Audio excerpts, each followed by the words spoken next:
षट द्रव्य गुण पर्याय और प्रमाण का, जड़ कर्म चेतन बंध कारू कर्म के अवसान का, कह कर स्वरूप यथार्थ जग का जो किया उपकार है, उसके लिए जिन वाणी माँ को वंदना शत बार है, वंदना शत बार है, वंदना शत बार है।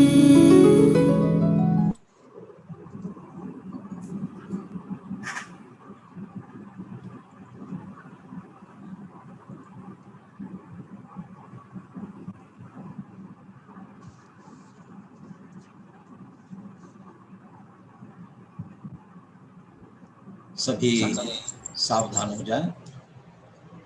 चर्चा प्रारंभ कर रहे हैं। मंगलाचरण। जय श्री ओम नमः सिद्धेभ्यः, ओम नमः सिद्धेभ्यः, ओम नमः सिद्धेभ्यः। वंदितु सौव सिद्धे ध्रुवमचलमनोवमं गदिं पत्ते, वोच्छामि समय पाहुल नमो सुय केवलीनं। नमः समय साराय स्वानुभूत्या चकासते, चित्स्वभावाय भावाय सर्वभावान्तरच्छिदे।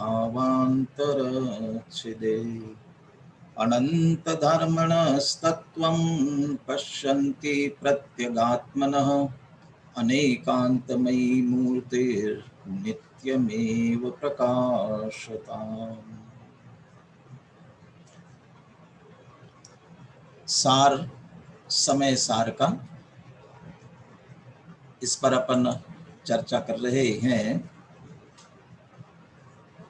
बीच में कुछ दिनों का थोड़ा व्यवधान रहा, इसलिए विषय से जुड़ने के लिए थोड़ी सी अपन पीछे की चर्चा करते हुए आज 12वीं गाथा पर चर्चा करनी है। उसकी चर्चा अपन प्रारंभ करते हैं। आचार्य जयसेन के अनुसार 12 गाथाओं में संक्षिप्त रुचि वाले शिष्य के लिए समय सार पूरा हो जाता है, संक्षिप्त रुचि वाले शिष्य की अपेक्षा से। क्यों पूरा हो जाता है? क्योंकि इन 12 गाथाओं में क्या, क्यों और कैसे, ये तीनों बातों की चर्चा संक्षेप में आ गई है। यदि क्या की बात हम करें क्या, तो वह चर्चा 6वीं और 7वीं गाथा में आई। वह एकत्व विभक्त आत्मा, शुद्ध आत्मा, जिसे एक ज्ञायक भाव कहा, जो पर से तो भिन्न है ही, पर्यायों से भी पार है और गुण भेद से भी भिन्न है। ऐसे उस शुद्ध आत्मा की चर्चा मुख्य रूप से करनी है। क्यों करनी है? क्योंकि वह एकत्व विभक्त रूप हमारा जो शुद्धात्मा है वह दुर्लभ है। क्यों दुर्लभ है? क्योंकि उसके विरुद्ध जो काम भोग बंधन की कथा है वह तो अनंत बार सुनी, अनंत बार परिचय किया, अनंत बार अनुभव किया, इसलिए वह तो सुलभ हो रहा है। लेकिन इस एकत्व विभक्त आत्मा के संदर्भ में न कभी सुना, न परिचय किया और अनुभव की तो बहुत दूर है, इसलिए वह अत्यंत दुर्लभ हो रहा है। इसलिए उसकी चर्चा करते हैं। कैसे करते हैं? मुख्य रूप से शुद्ध नय का विषय है, इसलिए शुद्ध नय से करते हैं, लेकिन बिना व्यवहार के उसका प्रतिपादन किया जाना शक्य नहीं है, इसलिए व्यवहार की भी उपयोगिता है। इसलिए व्यवहार और निश्चय के माध्यम से उसकी चर्चा करते हैं। बस ये सारी चर्चा इन 12 गाथाओं में आई है इसीलिए संक्षिप्त रुचि वाले शिष्य की दृष्टि से आचार्य जयसेन कहते हैं कि यहाँ समय सार पूरा हुआ। अब इस बात को फिर विस्तार से 13वीं गाथा से प्रारंभ करेंगे, वह अपन यथा शक्य क्रम से आगे प्रारंभ करने ही जा रहे हैं। 12वीं गाथा को आगे जोड़ने के लिए 11वीं गाथा के निष्कर्ष वाक्य से हम प्रारंभ कर रहे हैं। 11वीं गाथा का अंतिम निष्कर्ष वाक्य था, आपके स्क्रीन पर भी आ रहा है। 11वीं गाथा थी व्यवहारो अभूतत्व भूदत्तो देशिदो दुशुद्ध नो भूदत्त मस्सिदो खलु सम्मा इच्छी हवदि जीवो। और अंत में ये कहा था, अतः प्रत्यगात्मदर्शी भी व्यवहार नयो नानुसर्तव्यः। प्रत्यगात्मदर्शी भी, जो अन्य समस्त परद्रव्य पर भाव, उनके निमित्त से होने वाले विकारी भाव, इन सबसे भिन्न आत्मा का अनुभव करने वाले हैं, उनके लिए व्यवहार ने अनुसरण करने योग्य नहीं है। व्यवहार नयो न अनुसर्तव्यः। साथ में जब 7वीं 8वीं गाथा में व्यवहार की उपयोगिता बताई थी कि जैसे म्लेच्छ को म्लेच्छ भाषा के बिना समझाया जाना संभव नहीं है, ऐसे ही सामान्य जनों को व्यवहार के बिना समझाया जाना संभव नहीं है। इसलिए व्यवहार से समझना समझाना आवश्यक है, परंतु जिस तरह ब्राह्मण को म्लेच्छ हो जाना उचित नहीं है, उसी तरह व्यवहार ने अनुसरण करने योग्य नहीं है। इस तरह वहां भी कहा था व्यवहार ने अनुसरण करने योग्य नहीं है, और 11वीं गाथा के अंत में भी कहा प्रत्यगात्मदर्शी भी। प्रत्यगात्मदर्शी जो भूतार्थ के आश्रय से अपने प्रयोजन की सिद्धि कर चुके हैं, उनके लिए व्यवहार ने न अनुसरता, व्यवहार ने अनुसरण करने योग्य नहीं है। बस इसी से, और अमृतचंद्र आचार्य ये अंत आकर के यहाँ इसी प्रकार से छोड़ते हैं कि उसका विषय अगले से जुड़ता है, अगली गाथा से जुड़ता हुआ रहता है। इसलिए तत्काल अगले गाथा 12वीं गाथा की उत्थानिका में ये प्रश्न खड़ा किया, यदि उनके लिए व्यवहार ने अनुसरण करने योग्य नहीं है, तो क्या व्यवहार की बिल्कुल ही उपयोगिता नहीं है?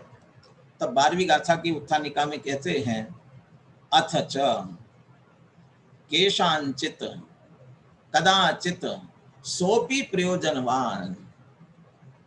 जिसको अभी अभी कहा कि न अनुसर्तव्या, अनुसरण करने योग्य नहीं है, उसके लिए कहते हैं अथ च, ऐसा होने पर भी, फिर भी, केशांचित कदाचित सोपि प्रयोजनवान, केशांचित किसी किसी को, कदाचित कभी कभी, वह भी माने वह व्यवहार ने भी प्रयोजनवान होता है।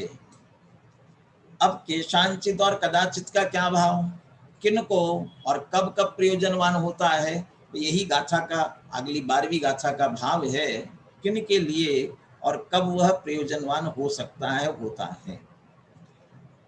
यहाँ एक इस उत्थानिका वाक्य में ही एक बात ये भी छुपी है। जब ये बात कह रहे हैं कि केशांचित कदाचित सोपि माने व्यवहार नया प्रयोजनवान, व्यवहार ने किसी किसी को कभी कभी प्रयोजनवान है।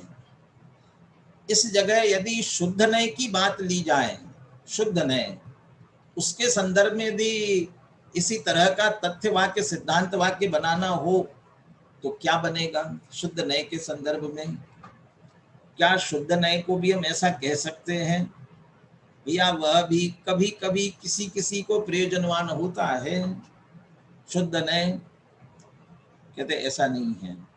शुद्ध नय तो सदा सर्वदा सबके लिए प्रयोजनवान है।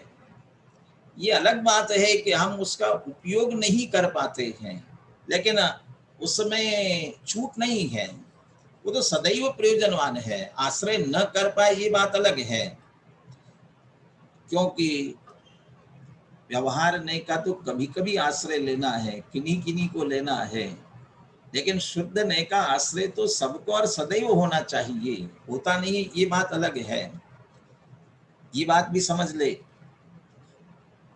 एक तरफ शुद्ध नय रखा और एक तरफ व्यवहार नहीं रखा।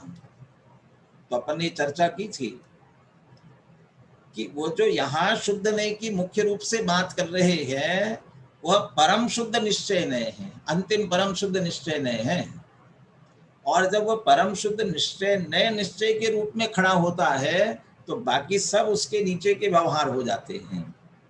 और वे सारे व्यवहार कदाचित केशांचित प्रयोजनवान, कभी कभी किसी किसी को प्रयोजनवान होते हैं।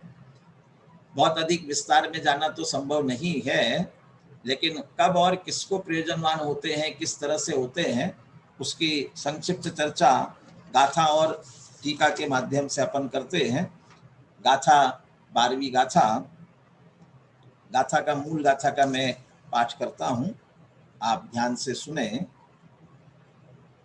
शुद्धो शुद्धादेशो नादवो परम भाव दरिसिहिं व्यवहार देसिदा पुण जेदु अपर मेठिदा भावे। सामान्य अर्थ देखते हैं। शुद्धो शुद्धादेशो, यहाँ जो शुद्धो शब्द है वो शुद्ध अर्थात शुद्ध नय, ये शुद्धो शब्द शुद्ध नय के लिए है। शुद्ध नय कैसा है? शुद्धादेशो, शुद्ध का आदेश करने वाला, शुद्ध का कथन करने वाला, शुद्ध आत्मा को बताने वाला। इसलिए चूंकि यह शुद्धादेशों की बात है, ये परम शुद्ध निश्चय नय की ही बात है। वह परम शुद्ध निश्चय नय जो शुद्ध आत्मा का निरूपण करने वाला है, शुद्धादेशो, वह नादवो परम भाव दर्शिहिं, परम भावदर्शी। जैसे अभी अमृतचंद्र आचार्य की पिछले गाथा की टीका की अंतिम पंक्ति निष्कर्ष वाक्य के रूप में अभी पढ़ा था, प्रत्यग आत्मदर्शी शब्द दिया, याद दिया परम भावदर्शी, जो परम भाव को देखने वाले हैं, परम भावदर्शी। थोड़ा हिंदी अर्थ पर आप ध्यान देंगे तो यहाँ दो स्तर पर इसकी बात की गई, परम भावदर्शी की। कौन है परम भावदर्शी?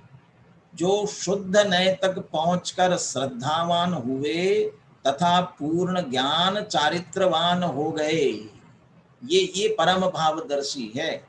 श्रद्धावान हुए तथा पूर्ण ज्ञान चारित्रवान हो गए। ऐसा अलग अलग अर्थ क्यों कर रहे हैं? क्योंकि परम भाव की अलग अलग विवक्षा है। या अपन इस गाथार्थ के बाद में उसे समझेंगे, किन्हें परम भाव समझना और किन्हें अपरम भाव में लेना है, किन अपेक्षाओं से लेना है। तो ये अभी यहाँ 2 विवक्षाओं की बात है, आगे अपन बात करेंगे 3 विवक्षाओं से उसकी बात करेंगे। अभी हम सामान्य अर्थ ये समझते हैं, परम भावदर्शी, सर्वोत्कृष्ट भाव रूप ऐसा जो हमारा शुद्ध आत्मा है, इसका जिन्होंने श्रद्धान कर लिया, इसका अनुभव कर रहे हैं, या इसके माध्यम से पूर्णता को जिन्होंने प्राप्त कर लिया है, उनके लिए शुद्ध नय ज्ञातव्य है। और शुद्ध नय ज्ञातव्य है, इसका ही अर्थ है अब उन्हें व्यवहार का कुछ प्रयोजन नहीं रहा है। जो व्यवहार की उपयोगिता थी, व्यवहार की आवश्यकता थी, उसके अनुसार जो करने योग्य था वो कर लिया था, और उसका जो मूल प्रयोजन है उसको प्राप्त कर लिया। तो उनके लिए एक तरह से व्यवहार की आवश्यकता नहीं है, उनके लिए व्यवहार नय प्रयोजनवान नहीं है। तो क्या शुद्ध नय प्रयोजनवान है? इसलिए यहाँ ये कहा कि नए प्रयोजनवान ऐसा सीधा नहीं कह रहे हैं, लेकिन नादव वो कह रहे हैं, जानने योग्य है। जानने योग्य है का अर्थ यह शुद्ध नय का विषय है, और ऐसा जो शुद्ध नय का विषयभूत शुद्धात्मा है वही मैं हूँ, ऐसा जो देख रहे हैं, माने श्रद्धा कर रहे हैं, जान रहे, अनुभव कर रहे हैं, तब ये विषय शुद्ध नय का है ऐसा उनके जानने में आता है, जानने योग्य है। व्यवहार से उन्हें ज्यादा प्रयोजन नहीं है, तो शुद्ध नय का विषय वह आश्रय कर रहे हैं और शुद्ध नय का है इतना जानने योग्य ना दो।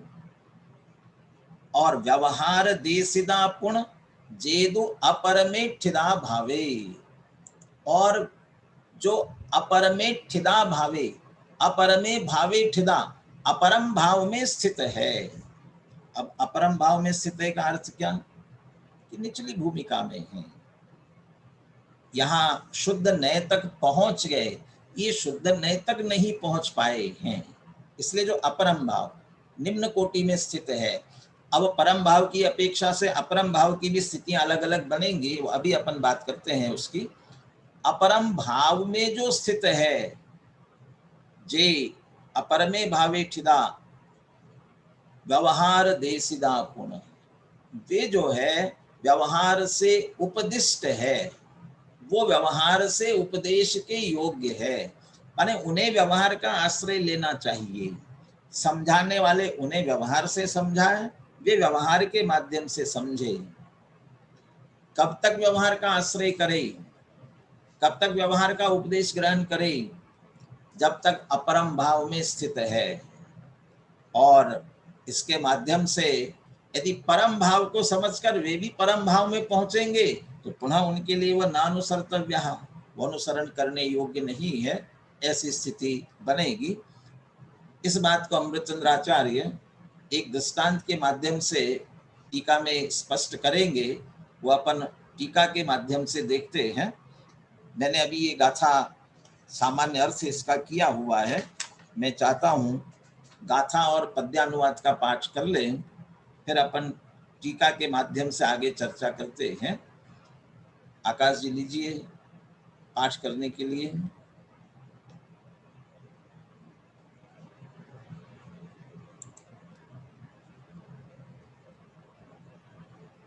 शुद्धो शुद्धादेशो दवो परम भाव दर्शिहिं व्यवहार देसिदा पुण जेदु अपरमेठिदा भावे। परम भाव को जो प्राप्त है वे शुद्ध नय ज्ञातव्य हैं, जो रहे अपरम भाव में व्यवहार से उपदिष्ट हैं। टीका की चर्चा अपन प्रारंभ करें उससे पहले, क्योंकि टीका में भी पुनः परम भाव अपरम भाव आने वाला है, तो उससे पहले अपन ये समझते हैं कि परम भाव अपरम भाव का विभाजन 3 विवक्षाओं से होता है और वह किस किस प्रकार से हैं। ये प्रकरण इसी तरह का विषय आपको 3 जगह, इससे मिलता जुलता ही विषय आपको 3 जगह होगा। जब अपन ने स्वसमय पर समय का विभाजन किया था, उस समय भी कुछ इसी तरह का स्वसमय पर समय का विभाजन था। यहाँ परम अपरम भाव में भी इसी तरह का विभाजन है। और पुनः 14 या 15वां नंबर का कलश आएगा, साध्य साधक भावे न द्विधैक समुपास्यताम। वहां भी साध्य भाव और साधक भाव, साध्य भाव की उपासना और साधक भाव की उपासना, वहां भी जो स्तर बनेंगे कुछ इसी तरह के बनेंगे। अभी यहाँ परम भाव और अपरम भाव शब्दों का प्रयोग है, इसलिए उसकी अपेक्षा हम विचार करते हैं कि परम भाव क्या समझना और अपरम भाव क्या समझना, इनको 3 विवक्षाओं से। देखिए 3 विवक्षाएं लेते हैं अपन। सबसे पहले श्रद्धा की अपेक्षा, श्रद्धा अर्थात सम्यक दर्शन की अपेक्षा। दूसरा शुद्धोपयोग या आत्मानुभव की अपेक्षा, और तीसरा पूर्ण वीतरागता और सर्वज्ञता की अपेक्षा।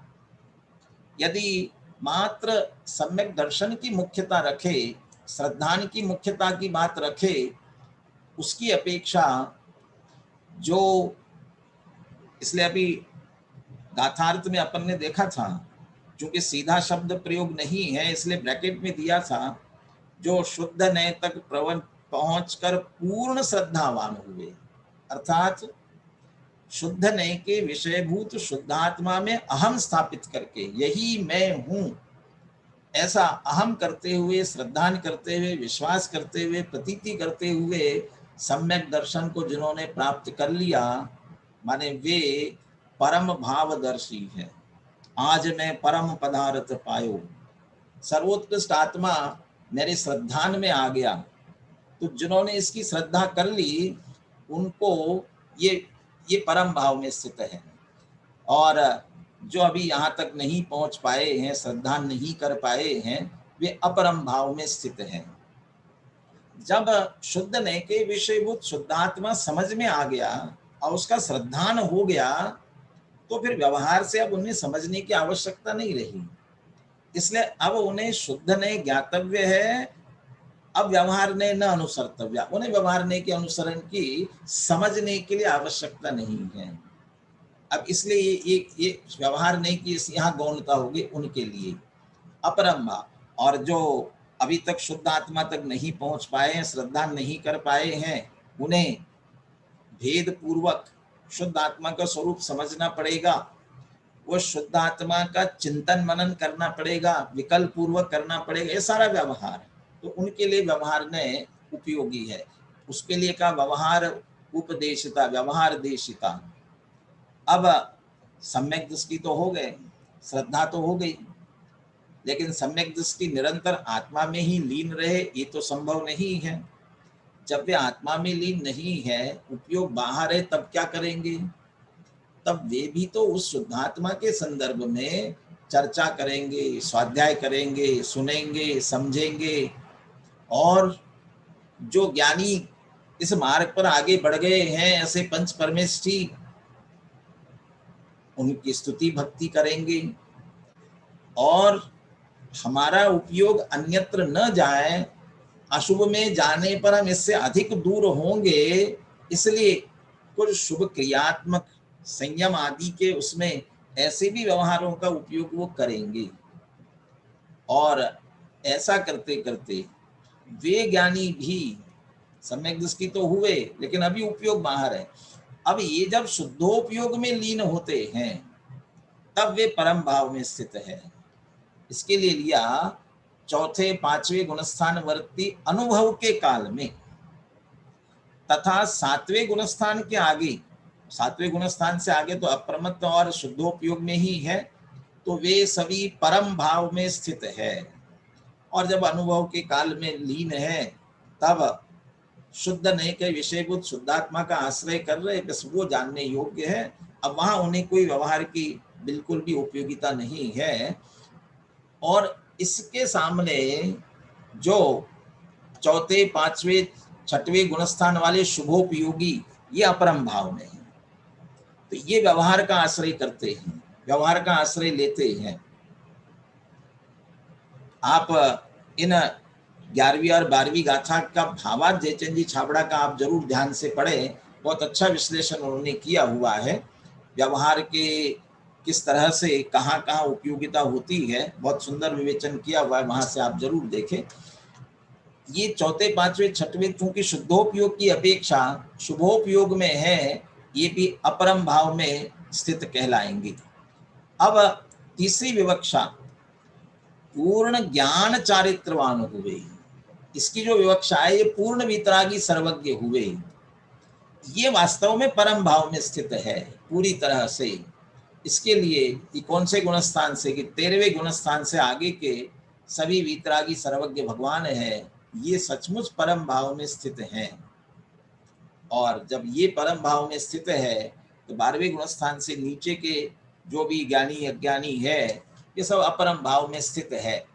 अब वे व्यवहार से उपदिष्ट है, ये जो है। अब इसमें थोड़ी सी चर्चा, अब आज जिन्होंने अनुशीलन ध्यान से पढ़ा हो, गुरुदेव श्री का उदाहरण उसमें दिया हुआ है। जो ये पूर्णता की अपेक्षा नीचे, जैसे 7वें गुणस्थान से आगे पहुंच गए हैं, ये तो श्रेणी चढ़ रहे हैं, उनके लिए व्यवहार की उपयोगिता की बात कर रहे हैं, व्यवहार से उपदिष्ट है। तो कहले व्यवहार से उपदिष्ट है का अर्थ ये है कि वह किस भूमिका में कहाँ स्थित है इसका भी उन्हें ज्ञान रहता है, इसका भी उन्हें ज्ञान होता है, वो जानने में आता है, पर इसकी अपेक्षा से व्यवहार से उपदिष्ट है, ये विवक्षा उनके लिए लगाई है। विकल्पात्मक व्यवहार तो छठवें गुणस्थान तक ही रहता है, उसके आगे विकल्पात्मक व्यवहार का प्रश्न ही नहीं है, लेकिन किस भूमिका में क्या स्थिति है, क्या भाव है, ये जानने की अपेक्षा व्यवहार से उपदिष्ट है, ये उनके लिए कहा जाता है। अब अपन टीका के माध्यम से अमृतचंद्र आचार्य इसकी चर्चा किस प्रकार से कहते हैं दृष्टांत सहित, वह देखते हैं। एक बार पूरी टीका पढ़ रहा हूं, मुझे बहुत से स्नातक बंधु दिखाई दे रहे हैं और उन स्नातक बंधुओं को निश्चित रूप से एक सामान्य भाव तो ग्रहण होगा ही, और जो थोड़ा ध्यानपूर्वक सुनेंगे और संस्कृत के शब्द ख्याल में आएंगे उन्हें भी बहुत कुछ ख्याल में आता जाएगा। मैं पहले एक बार पूरी टीका का वाचन कर रहा हूँ। अपन ने इस बात को कहा भी है कि कुंद कुंद की वाणी आचार्य अमृतचंद्र की जुवानी, ये खलु पर्यंत पाकोत्तीर्ण जात्य कार्त स्वर स्थानीयं परमं भावम अनुभवन्ति तेषां प्रथम द्वितीयादि अनेक पाक परंपरा पच्यमान कार्त स्वर अनुभव स्थानीय अपरम भाव अनुभवन शून्यत्वात् शुद्ध द्रव्यादेशतया समुद्योतित अस्खलित एक स्वभावेक भावः शुद्ध नयाः एव उपरितन एक प्रतिवर्णिका स्थानीयत्वात् परिज्ञायमानः प्रयोजनवान। ये तो प्रथम द्वितीयादि अनेक पाक परंपरा पच्यमान कार्त स्वर स्थानीयम अपरम भावम अनुभवन्ति तेषां पर्यंत पाकोत्तीर्ण जात्य कार्त स्वर स्थानीय परम भाव अनुभवन शून्यत्वात् अशुद्ध द्रव्यादेशतया प्रतिविशिष्ट एक भाव अनेक भावो व्यवहार नयो विचित्र वर्णमालिका स्थानीयत्वात् परिज्ञायमानः तदात्वे प्रयोजनवान तीर्थ तीर्थ फलयोर इत्थमेव व्यवस्थितत्वात्। ये पूरी टीका। यहाँ अमृतचंद्राचार्य एक दृष्टांत के माध्यम से बात कर रहे हैं। गाथा में जो पहली पंक्ति में चर्चा ली थी, शुद्धो शुद्धा देशो नाधवो परम भाव दरिसी, परम भाव में जो स्थित है उनके लिए शुद्ध नए ज्ञातव्य है। अमृतचंद्र आचार्य भी पहले उसी की बात करते हैं और फिर जो अपरम भाव में स्थित है व्यवहार से उपदिष्ट है उसकी चर्चा करते हैं। जो अमृतचंद्र आचार्य ने दृष्टांत लिया, क्योंकि यहाँ दोनों में उस दृष्टांत को दोहराया, इसलिए हमने दृष्टांत और सिद्धांत में उसका विभाजन नहीं करके परम भाव और अपरम भाव में विभाजन किया। क्या दृष्टांत लिया? सोने का दृष्टांत लिया, स्वर्ण।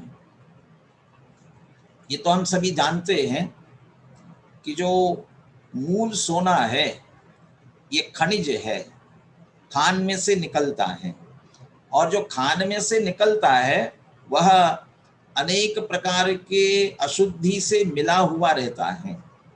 शास्त्रीय भाषा में उसको किट्ट कालीमा शब्दों का प्रयोग किया जाता है। मिट्टी मिली होती है, अन्य धातुएं उसमें मिली हुई होती हैं। अब इन सब को अलग करके शुद्ध सोना प्राप्त करना है, इसके लिए क्या करते हैं? इसके लिए सोने को तपाते हैं, और तपाते हैं तो उसे ताप देते हैं, और कितनी बार ताप देते हैं कि 16 ताव। इसके लिए जो शब्द का प्रयोग आया है वो 16 ताव, 16 ताप को प्राप्त, और जो 16 ताव से उतर जाता है पूरी तरह से, वह होता है शुद्ध स्वर्ण, बिल्कुल शुद्ध। उसके लिए इसमें शब्द का प्रयोग किया है अमृतचंद्र आचार्य ने कार्त स्वर, स्वर्ण, और उसके लिए भी किया जो शुद्ध प्योर है उसके लिए जात्य कार्त स्वर, बिल्कुल जातिवंत ऐसा जो शुद्ध स्वर्ण है वह।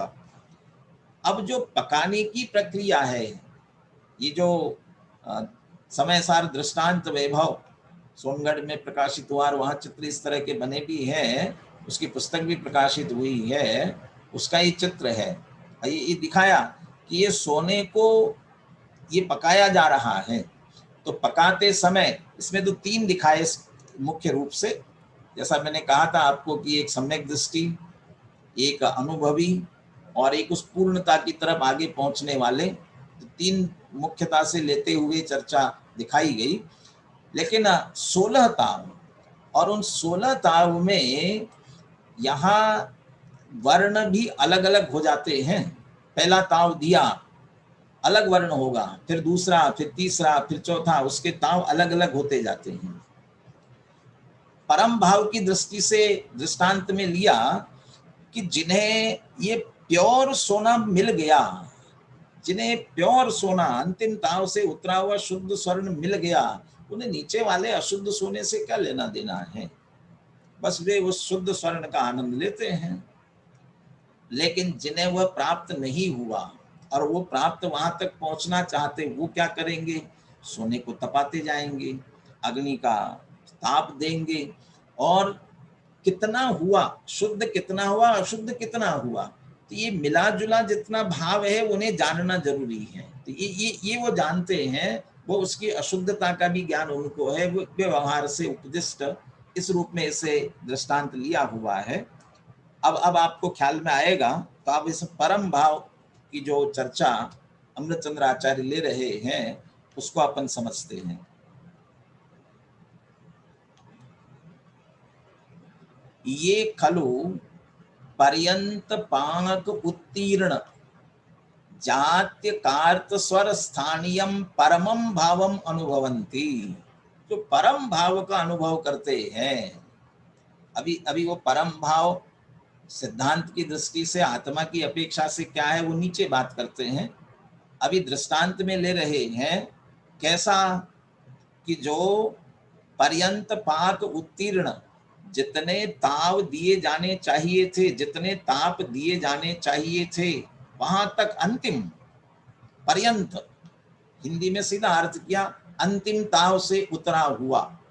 पर्यंत पाक उत्तीर्ण, सबसे अंतिम भी जो पाक दिया जाना, तपाया जाना है, अब उसके बाद कोई अशुद्धि नहीं रहती है, उससे जो उत्तीर्ण, उसको भी जिसने पार कर लिया, ऐसा तब कैसा हुआ?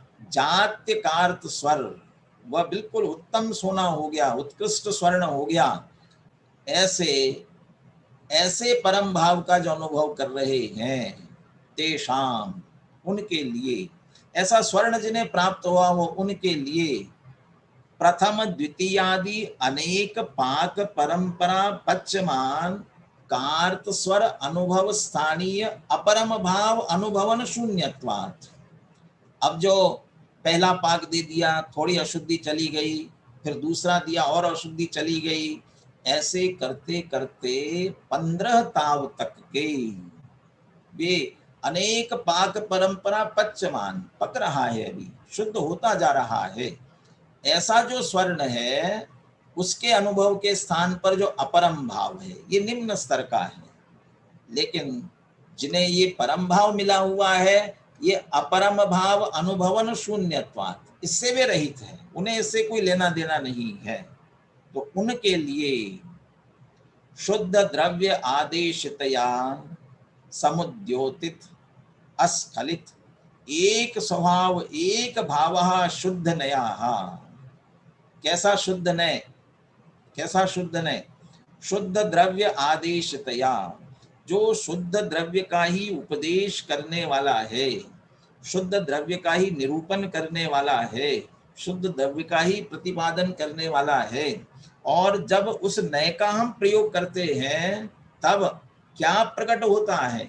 समुद्योतित, अच्छी तरह से जिसने प्रकट किया, क्या प्रकट किया? समुद्योतित अस्खलित एक स्वभाव एक भाव। जो अस्खलित एक स्वभाव है और वह एक स्वभाव ही मात्र एक भाव, अहम एक को, एक को, अब आप छठवीं और सातवीं गाथा पर जाएं, प्रमत्त नहीं, अप्रमत्त नहीं, एक ज्ञायक भाव। सातवीं गाथा में जाए, दर्शन नहीं, ज्ञान नहीं, चारित्र नहीं, एक ज्ञायक भाव। तो जो प्रमत्त अप्रमत्त चाहे पर्याय में हो रहा हो, लेकिन अपना जो एक त्रिकाल एक रूप रहने वाला ऐसा ज्ञायक भाव, वह अस्खलित, वह छूटता नहीं कभी भी। और वह एक स्वभाव, एक ज्ञायक भाव, जान गो दुजो भावो, वही एक भाव वह किससे प्रकट होता है कि शुद्ध द्रव्य का उपदेश करने वाला ऐसा वो शुद्ध नय, ऐसा जो शुद्ध नय मात्र एक ज्ञायक भाव, और वो सर्वोत्कृष्ट भाव है। क्यों सर्वोत्कृष्ट भाव है? उसके आश्रय से ही सम्यक दर्शन की प्राप्ति होती है, चारित्र की वृद्धि होती है, और चारित्र की वृद्धि होकर के पूर्णता की प्राप्ति होती है, तो हमारे सारे प्रयोजन की सिद्धि होती है। इसलिए वही उत्कृष्ट है, परम भाव, एक स्वभाव, एक भावा शुद्ध नया एव उपरितन एक प्रतिवर्णिका स्थानीयत्वात्। कैसा है? वो जो सोने का सबसे ऊपर का वर्ण है ना, उपरितन, एक प्रतिवर्णिका, अंतिम 16 ताव से अंतिम से उतरा हुआ जो जातिवंत सोना है, बिल्कुल प्योर। अब वो उसका जो वर्ण होता है बिल्कुल चमकता हुआ, उसकी तरह होने से वह शुद्ध नय परिज्ञायमानः प्रयोजनवान। ऐसे उस शुद्ध आत्मा का अनुभव करने वालों के लिए बस वह शुद्ध नय ही प्रयोजनवान है। अब नए शब्द का प्रयोग है, इसलिए यहाँ परिज्ञायमानः कहते हैं, जानने में आता हुआ। इसलिए क्योंकि ये विषय इस नए का है, ये उनके ज्ञान का विषय बनता है। वे नए का आश्रय नहीं करते हैं, उस नए के विषय को शुद्धात्मा का आश्रय करते हैं। परंतु जो भेद, जैसे ये कहा ना, प्रथम द्वितीयादि अनेक पांच परंपरा पश्चमान कार्त स्वर अनुभव स्थानीय अपरम भाव अनुभवन शून्यत्वात्। जब शुद्ध सोना मिल गया तो बीच बीच के जो करने वाले उनका उन्हें कोई आवश्यकता नहीं है, इसलिए वो उससे रहित, ऐसे इन्हें व्यवहार की उपयोगिता नहीं है, इसलिए वे व्यवहार का आश्रय नहीं करते, व्यवहार नहीं न अनुसर्तव्य उनके लिए। लेकिन मूल विषय था केशांचित कदाचित प्रयोजनवान। अब किन्हें और किस प्रकार से प्रयोजनवान होता है, वह अपरम भाव की अपेक्षा बात करते हैं।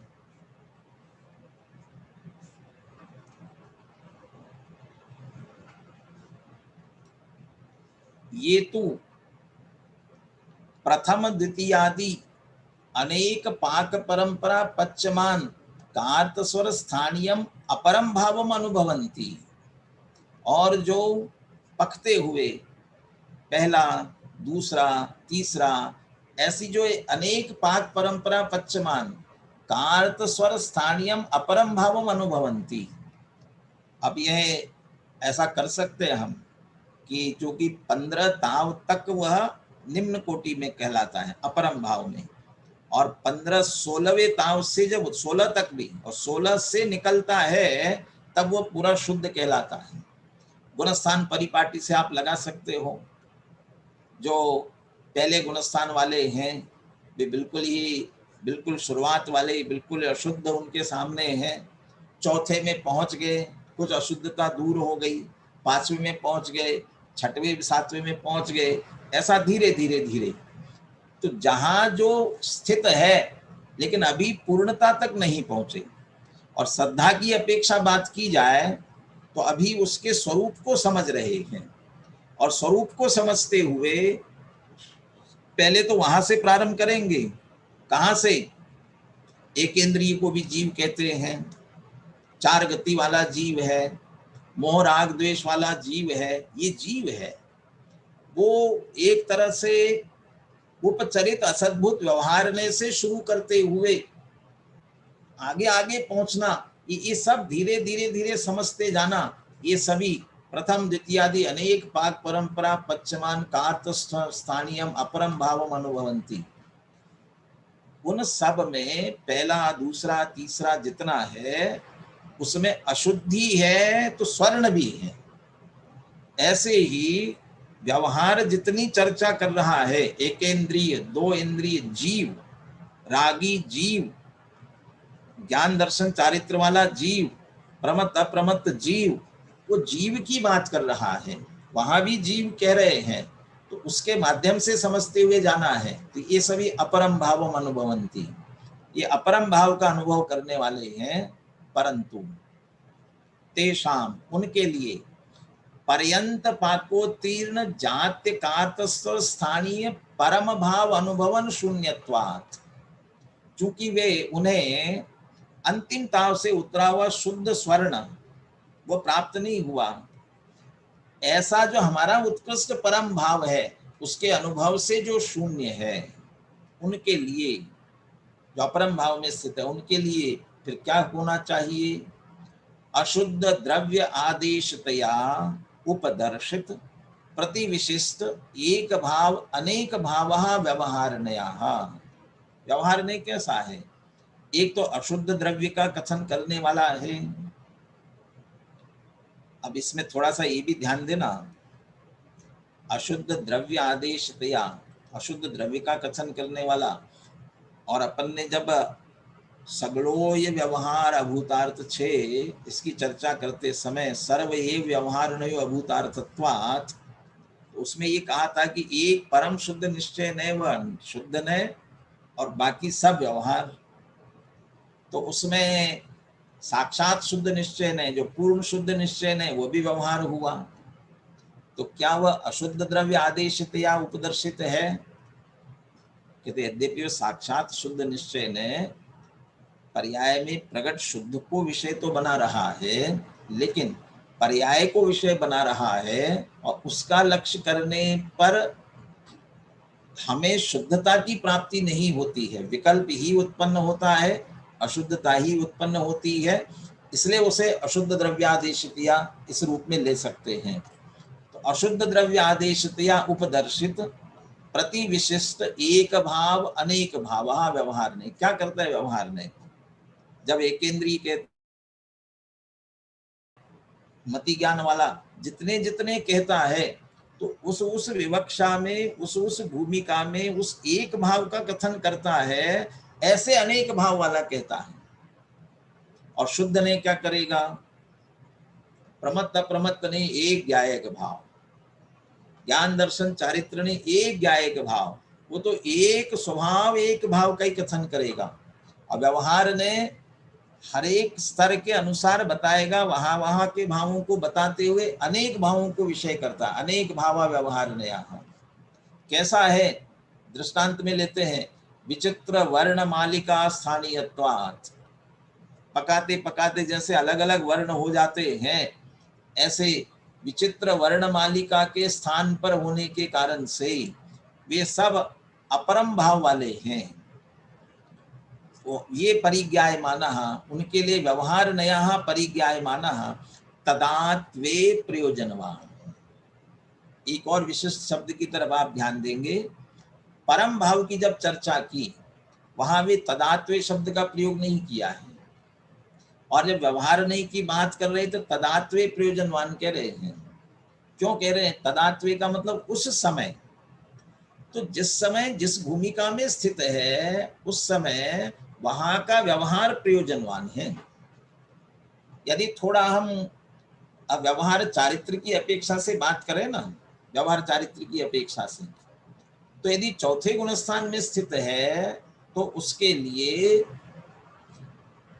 अष्टमूल गुण का पालन करना, एक सामान्य श्रावकाचार का पालन करना, ये प्रयोजनवान है, तदात्वे प्रयोजनवान।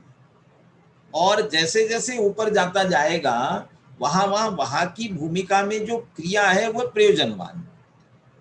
और आत्मा के समझने की विवक्षा से बात की जाए, आत्मा के चिंतन मनन की अपेक्षा से बात की जाए, तो जहां तक समझ में नहीं आया वहां तक समझते जाना पड़ेगा, जो समझ में आ गया उससे आगे बढ़ना पड़ेगा। तो जहां समझ में नहीं आया वहां वह प्रयोजनवान, समझ में आ गया तो छूटता जाएगा।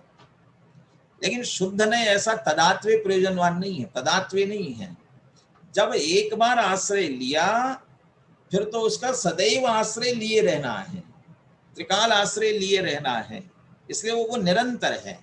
वो तो वहां वहां प्रयोजनवान है और शुद्ध नए सदा प्रयोजनवान है।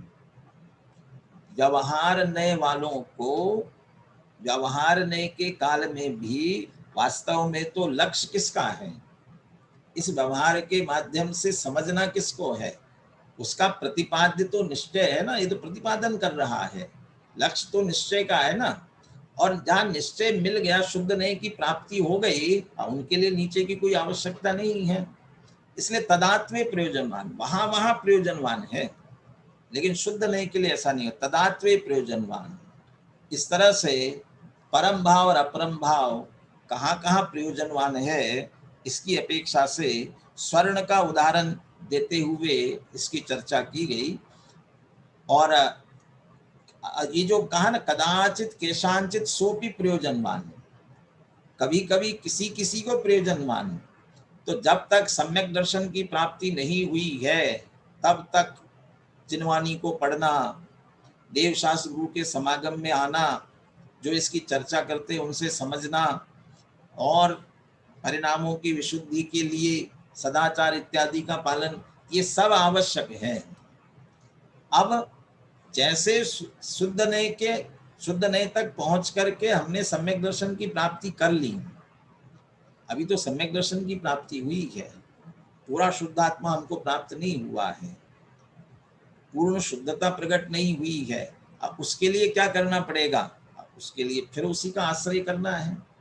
और जब आश्रय नहीं हो रहा है तब क्या करेंगे, तब पुनः व्यवहार का आश्रय करेंगे। वहां एक व्यवहार का आश्रय था, अब यहाँ एक व्यवहार का आश्रय बढ़ेगा कि जो हमारा उपयोग पर की ओर जाता है, पर निमित्त, उनका निमित्त हटाने की अपेक्षा व्रताधिक का भी उपदेश दिया। ये मैंने कहा जयचंद जी छाबड़ा के भावार्थ में आप इसको देखेंगे, बहुत अच्छी तरह से इसे आपको विषय समझ में आ सकेगा। वहां वो व्यवहार पुनः ग्रहण करेंगे, वहां भी हम आत्मा के संदर्भ में पुनः और आत्मलीन होने के लिए उसकी चर्चा करेंगे, सुनेंगे, समझेंगे, देव शास्त्र गुरु का समागम करेंगे और व्रताधिक अंगीकार करेंगे पर निमित्त छुड़ाने की अपेक्षा, और फिर आत्मलीन होने का प्रयास करेंगे, आत्मलीन होंगे। जैसे जैसे भूमिका बढ़ती जाएगी तो पीछे पीछे के पड़ाव छूटते जाएंगे, आगे आगे बढ़ते जाएंगे। तो इसलिए अनेक प्रतिवर्णिका स्थानीय, ये अपरम भाव सभी, और वहां वहां जो व्यवहार है वो प्रयोजनवान है। जब तक सम्यक तो नहीं हुआ था तब तक एक बात थी, सम्यक तो हुआ, फिर व्यवहार दूसरी तरह से प्रारंभ हुआ, और ऐसे करते करते अनुभव के काल में कोई आश्रय नहीं रहता है, सहज एक शुद्धात्मा का लक्ष्य करके शुद्धात्मा का आश्रय रहता है। वहां न जिनवानी पढ़नी है, न पूजा पाठ करना है, यदि इसका विकल्प आया तो पुनः अनुभव छूटता है, और सात्विक गुणस्थान से आगे तो सहज ही ये सभी छूटता है। इसलिए तदात्म्य प्रयोजनवान, जहां जहां जो जो स्थित है वहां वहां का व्यवहार जो है उनके लिए प्रयोजनवान होता है। तो कदाचित के शांचित, अब जैसे जैसे ऊपर पहुंच गए वैसे वैसे वह छूटता, छोड़ना पड़ता है, ये तो कहने की बात है, छूटता है। जैसे आगे आगे आगे पहुंचते हैं तो पीछे पीछे का सहज ही छूटता जाता है। अमृतचंद्र आचार्य ने इसकी टीका पूर्ण करते हुए अंत में एक गाथा उद्धृत की है, उक्तम च कह करके। उसके पहले एक वाक्य लिखा है, एक वाक्य अपन ने छोड़ दिया इसमें, तीर्थ तीर्थ फलयोः इत्थमेव व्यवस्थितत्वात्। ये जो सारी चर्चा कर रहे हैं, परम भाव में शुद्ध नए, अपरम भाव में व्यवहार नए, ये क्यों कह रहे हैं, क्योंकि तीर्थ तीर्थ फलयो इत्थमेव व्यवस्थितत्वात्, तीर्थ और तीर्थ फल की इसी प्रकार की व्यवस्था है। तीर्थ जिससे तिरा जाए और तीर्थ फल उसकी फल की प्राप्ति हो, इसकी व्यवस्था इसी प्रकार से होगी। अब तीर्थ के लिए क्या आएगा और तीर्थ फल के लिए क्या आएगा, इसके लिए अगली गाथा उद्धृत की है, उक्तम च कह करके। लीजिए वो गाथा, गाथा का पाठ करता हूं मैं। जय जिनमयं पवज्जः तामा व्यवहार निश्चये मुयः एकेन विना छिद्यति तित्थम अन्येन उण तच्चम। जय, यदि जिन मत का प्रवर्तन करना चाहते हो, जिन मत का प्रवर्तन, जय जिनमयम पवज्जः। अब यह जिन मत का प्रवर्तन, ये प्रवर्तन के दो विवक्षाएं, एक जिन मत का प्रवर्तन अपने में और एक जिन मत का प्रवर्तन बाहर में। प्रवर्तन माने प्रचार प्रसार करना। तो प्रचार प्रसार करना, हम जिन मत का प्रचार प्रसार करना चाहते हैं, लेकिन यहाँ अभी मुख्यतः अपन लेते हैं उस जिन मत के बाहर प्रचार प्रसार की बात नहीं, जिन मत का प्रवर्तन हम अपने में भी तो करना चाहते हैं। जिन मत का प्रवर्तन क्या होगा? जैसे जैन की हम क्या परिभाषा देते हैं? जैन कौन कहलाता है? कौन जैन है? जिनका भक्त सो जैन।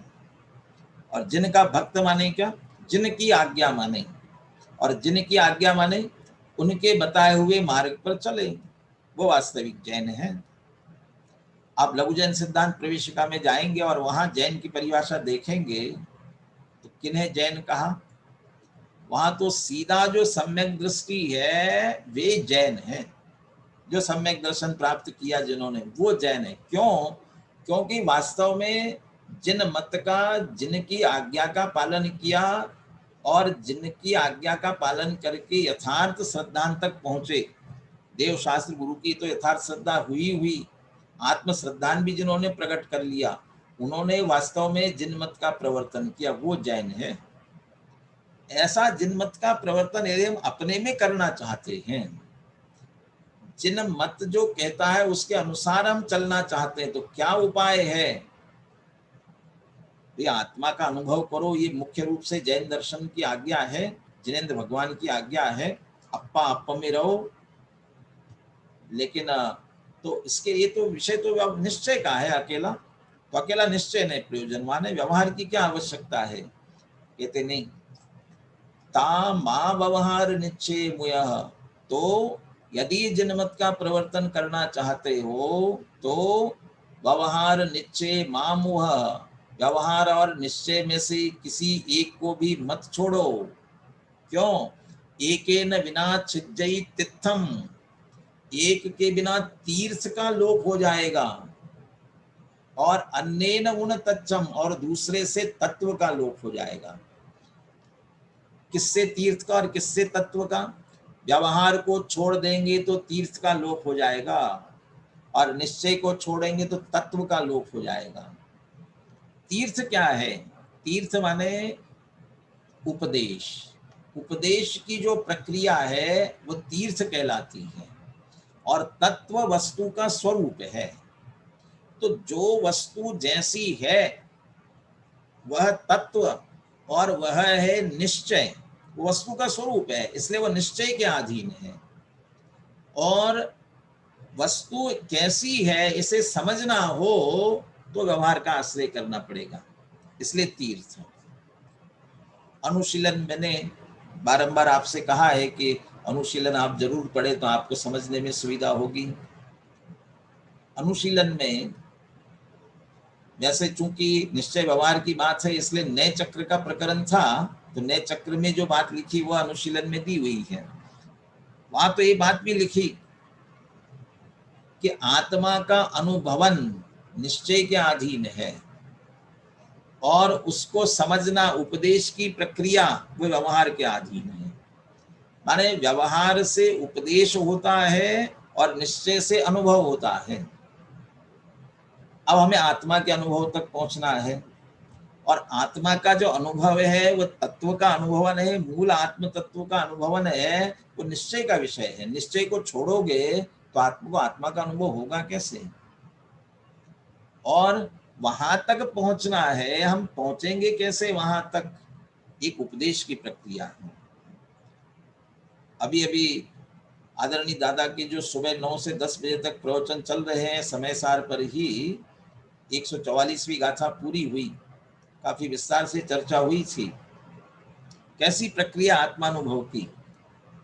प्रथम तो श्रुत ज्ञान के अवलंबन से ज्ञान स्वभावी आत्मा का निश्चय करके फिर प्रकट प्रसिद्धि के लिए मति ज्ञान तत्व को, श्रुत ज्ञान तत्व को आत्मसन्मुख करना, तो ये जो सारी प्रक्रिया है, ये प्रक्रिया निश्चय में कुछ नहीं है, ये सारा समझाया जाएगा व्यवहार से। और यदि व्यवहार छोड़ दिया तो फिर समझ में कैसे आएगा? कोई कहेगा कि कुछ बात मत करो, कुछ मत बोलो और समझाओ, एक नया फोन आया कि कैसे काम करता है बताओ, बोलना नहीं कुछ भी, हाँ काम करता है, बहुत बढ़िया है, काम करता है, अपने आप आपको आ जाएगा समझ में कैसे काम करता है। कैसे आएगा समझ में? वो काम कर रहा है, ये उसका स्वरूप है, बहुत सारे फीचर है उसमें, ये है उसका स्वरूप, परंतु जब तक उसको सबको विश्लेषित करके नहीं बताएंगे तब तक समझ में आएगा कैसे? तो ये उपदेश की प्रक्रिया, ये तीर्थंकरों का जितना उपदेश है व्यवहार के अधीन है, तीर्थ व्यवहार के अधीन है। वहां जो निश्चय मोक्ष मार्ग का भी उपदेश दिया जाएगा वो व्यवहार से, इस तरह से ये निश्चय का विषय है, इस तरह से जो समझाया जाएगा, ये कथन मात्र व्यवहार हो जाता है, जितना कथन किया जाए। तो ये सारा तीर्थ, यदि आप व्यवहार छोड़ देंगे तीर्थ का लोप होगा। और वैसे निश्चय व्यवहार की बात की जाए, जो हम एक सामान्य रूप से व्यवहार चारित्र आदि की बात करते हैं, जो व्यवहार मोक्ष मार्ग कहलाता है, आप उसे छोड़ दीजिए, मात्र निश्चय की बात, आत्मा के अनुभव की बात। ठीक है, आपने बहुत अच्छी तरह से समझ करके आत्मा का अनुभव किया, आप कोई व्रत उपवास अंगीकार मत कीजिए और 5वां गुणस्थान हो जाए, आपको हो जाएगा।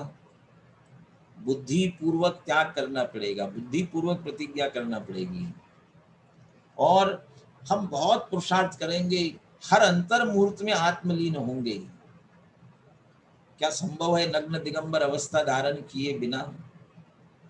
धागे बराबर तिल तुष मात्र संग नहीं जिनके, वो थोड़ा सा भी परिग्रह रहा और उसका विकल्प रहा तो हर अंतर मुहूर्त में आत्मानुभव की स्थिति 6वें 7वें गुणस्थान वाली शुद्धता आ ही नहीं सकती है।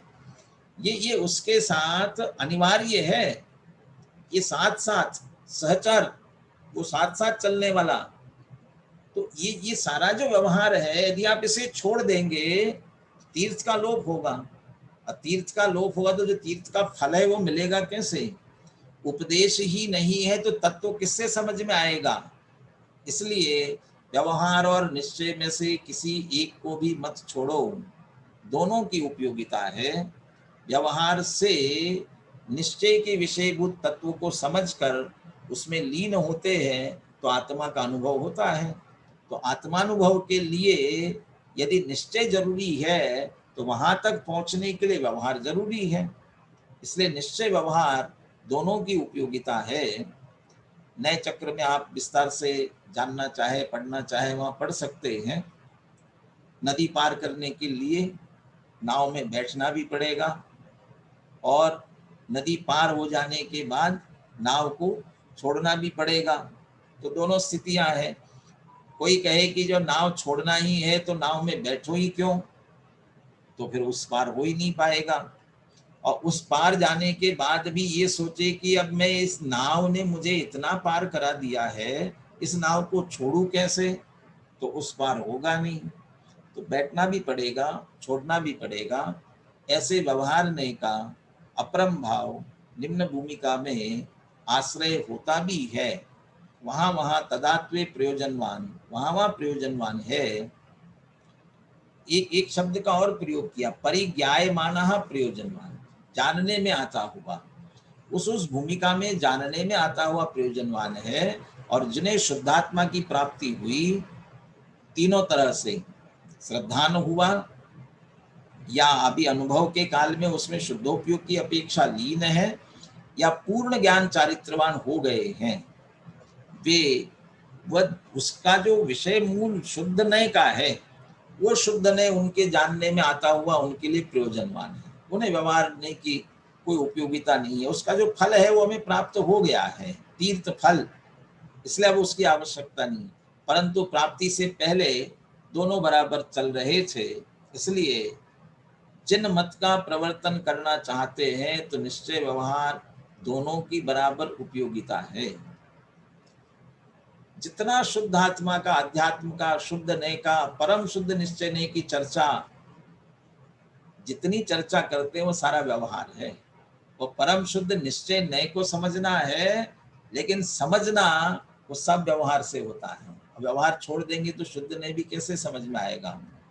इसलिए एकेन विना छिज्जई तित्थम, एक के बिना तीर्थ का लोप हो जाएगा, अन्येन उन तच्चम, तत्व का लोप होगा। अब इसको थोड़ा सा हम यदि इस गाथा की दृष्टि से बात करें, जिन मत का प्रवर्तन माने हम प्रचार प्रसार करना चाहते हैं। अब प्रचार प्रसार में भी दोनों की उपयोगिता है। अब प्रचार प्रसार में क्या उपयोगिता? प्रचार प्रसार करना तो व्यवहार का ही कार्य है, लेकिन आप व्यवहार के कार्य की दृष्टि से मात्र चरणानियोग का उपदेश दो, प्रथमानियोग की कथा कहानियां सुनाओ, अकेला इसी का वर्णन करोगे तो क्या वास्तव में जिनमत का प्रवर्तन करोगे? जब तक जिनेंद्र भगवान ने क्या कहा, 6 द्रव्य, 7 तत्व, मोक्ष मार्ग, इसका वर्णन नहीं आएगा तो फिर जिनमत का क्या प्रवर्तन होगा। इसलिए निश्चय और व्यवहार, ये दोनों विवक्षाओं से जब तक निरूपण नहीं होता है तब तक वास्तव में जिनमत का प्रवर्तन ही नहीं होता है। साधवाद में जिनवाणी है, तो दोनों की उपयोगिता है, अपनी अपनी विवक्षा से दोनों की उपयोगिता है। इसलिए परम भाव और अपरम भाव की अपेक्षा से कहाँ किस तरह से उसका प्रयोजन है वो समझ करके हमें उसका आश्रय लेना चाहिए, माने उपयोग करते हुए परम भाव तक पहुंचने का हम सभी को निश्चित रूप से प्रयास करना चाहिए। तो ये 12वीं गाथा तक की एक तरह से चर्चा संक्षिप्त रुचि वाले शिष्य की अपेक्षा से यहाँ पूर्ण होती है। अभी जो ये गाथा पढ़ी इसका पद्यानुवाद भी बहुत सुंदर है। मैं चाहता हूँ गाथा और पद्यानुवाद का भी अपन पाठ कर लेवे।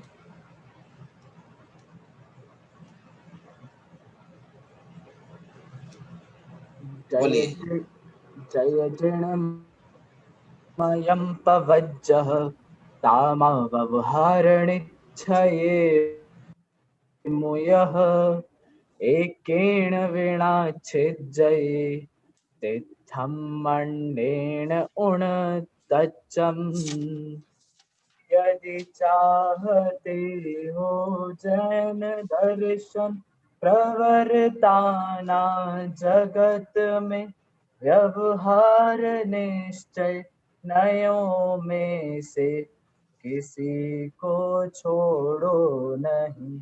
व्यवहार नए बिन तीर्थ का, और नियत नए बिन तत्व का ही लोप होगा। इसलिए तू किसी को छोड़ो नहीं। इस तरह यद्यपि शुद्ध नय भूतार्थ है, उसके आश्रय से ही सम्यक दर्शन की प्राप्ति होती है, परंतु व्यवहार नय भी किस तरह से उपयोगी है, इस तरह से साधवाद में जिनवाणी की यह चर्चा है। अब इस गाथा को पूर्ण करते हुए, बल्कि ये कहा जाए यहाँ तक के प्रकरण को पूर्ण करते हुए, अमृतचंद्र आचार्य 4 कलश लिखते हैं, जिसमें से 2 कलश अभी जो अपना निश्चय व्यवहार का प्रकरण चल रहा था इस उपसंहार के रूप में है, और 2 कलश जिसमें से 6वां कलश ये पीछे के विषय का उपसंहार भी करता है और आगे के विषय को भी जोड़ता है, और 7वां कलश वह तो 13वीं गाथा की उत्थानिका है। इसलिए अपन कल के सत्र में 4, 5 और 6 तीन कलशों की चर्चा कल के सत्र में अपन करेंगे। तो आप इन तीनों कलशों का अध्ययन जरूर करके आएंगे, और 7वें कलश को 13वीं गाथा से लेकर के अगले उसमें जोड़ेंगे। आज की चर्चा अपन यही पूर्ण करते हैं।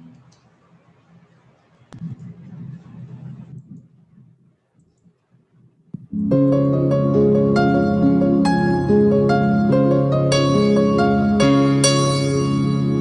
जिनवाणी भारती तो ही जपो दिन रैन, जो तेरी शरणा गहे सो पावे सुख चैन।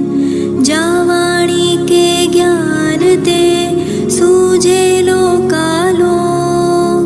सो वाणी मस्तक नवो सदा देत हो ढोक, सदा देत हो ढोक।